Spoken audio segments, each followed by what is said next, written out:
In this video, I'm going to show you how to disable volume limit on your iPhone. That is quite simple and easy to do, so let's begin. And first, open up Settings and then hit on Sounds and Haptics.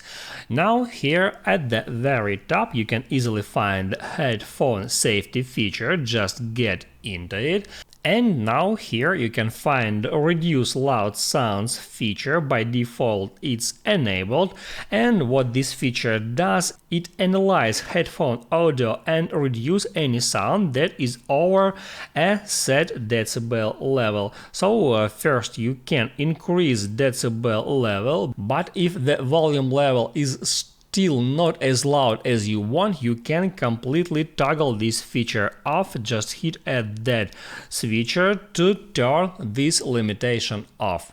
I hope it helps you guys, so don't forget to like and subscribe.